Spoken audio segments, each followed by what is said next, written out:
This is the CV90, probably the best fighting vehicle in the world. This is actually the prototype delivered in 1988. That was 36 years ago.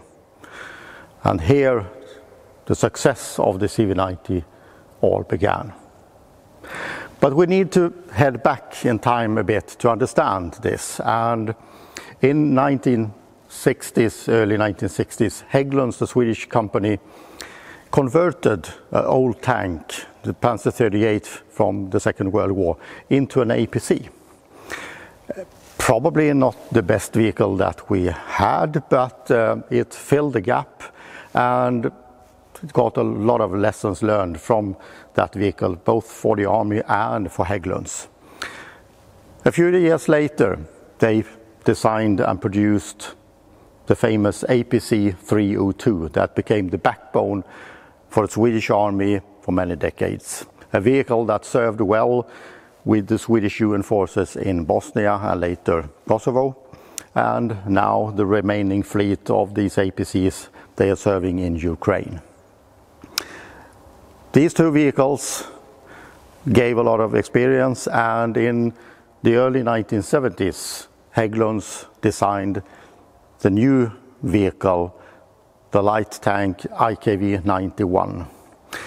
And the IKV-91, I would say, had the best cross-country performance of all tracked vehicles in the world at the time. Absolutely fantastic in soft terrain, snow, etc. It was a light tank or tank destroyer, infantry support vehicle, many names, to support the infantry. And that vehicle was used mainly in the northern part of Sweden. Later, with the BV206, the full-tracked carrier, Hägglunds now had 25 years of experience from designing and developing tracked vehicle. Back to the CV90.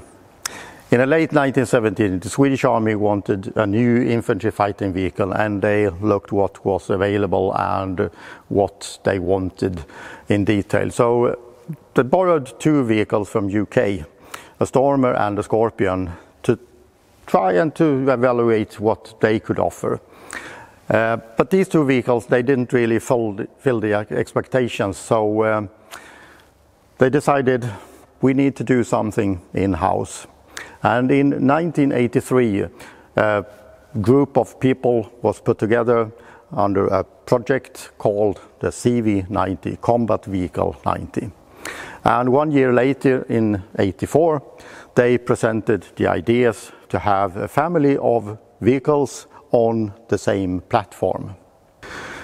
In 1984, Hägglunds got the mission to build a test bed of the vehicle. And that was to test the drivetrain, engine, tracks, etc. to be able to try out the best performance for the chassis. And this test bed was used a lot during the years 1986 to 89. And parallel, they used an IKV-91 because that already had good cross-country performance, and this vehicle, they wanted to be even better. The requirements for this vehicle were set quite high concerning cross-country performance. They wanted a vehicle that could drive very well in soft ground and in snow. And together with this, it was supposed to be a two-man turret with a transport capacity of 8 soldiers in the rear, an automatic gun, and a Swedish engine. These base requirements were put down into a list of 7 points that then lived for a long time. And these 7 points were very high cross-country mobility. The performance to be able to fire against armored vehicles, the possibility to fire against aircrafts and helicopters, survivability and protection, strategic mobility, simple to maintain, and development potential. So this 7-point list started with this vehicle and lived on for a number of years. And the man who is behind all this and responsible for this vehicle's fantastic performance was the chief designer, Alfons Falk, who did all the work together with his team to build and to design the best fighting vehicle in the world.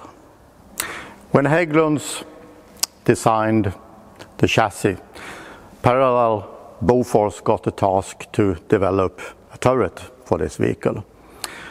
And the first prototype turret they tested on an IKV-91, since the chassis of the CV-90 was not ready by then. So they worked parallel together in this project. And it was decided that there should be 5 prototypes with different turrets. So this is the first prototype chassis number 001. And this, together with the other 4 vehicles, they were tested during a period of 2 years to switch the turrets around in order to try out different solutions. And if you look into pictures from that time, it is a bit confusing because you have the same chassis with different turrets. You can read the registration number, so they are switching around, and this turret was mainly used on another chassis before it went to this one. From the beginning, the CV-90 had a V8 engine with an automatic gearbox and a clutch brake steering system. But this clutch brake steering system turned out to be a lot of problems with, and a lot of people also, they said this will not last in the long run, so we need to have a better, something better.